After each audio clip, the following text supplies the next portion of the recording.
Hindi pinalampas ng Irusen PNP ang paglabag sa Presidential Decree 705 o ang Revised Forestry Code of the Philippines ng isang lalaki matapos mamataang nagsasagawa ng illegal logging sa Sorsogon. Iyan ang ulat ni Patrolwoman Peggy Patanaw. Ang lalaking may kasong paglabag sa Presidential Decree 705 o ang Revised Forestry Code of the Philippines sa isinagawang operasyon ng operatiba ng Irusen PNP at Sorsogon 2nd Provincial Mobile Force Company sa Barangay San Juan, Irusen, Sorsogon nito lamang Pebrero taong kasalukuyan. Kinilala ang naarestong akusado na si alias Romy, 30 anyos at residente ng nabanggit na lugar.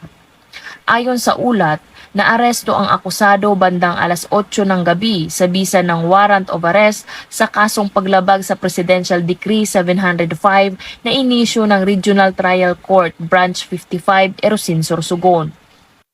Ang nasabing akusado ay kasalukuyang nasa kustudiya ng Irusen Municipal Police Station para sumailalim sa kaukulang disposisyon at dokumentasyon.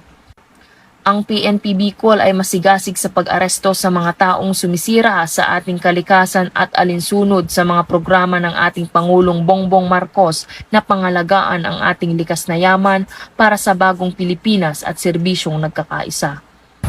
Mula dito sa Sorsogon City, ako ang inyong PNN correspondent, Patrolwoman Peggy Patanaw, alagad ng batas, tagataguyod ng balitang pulis. Maraming salamat, Patrolwoman Patanaw.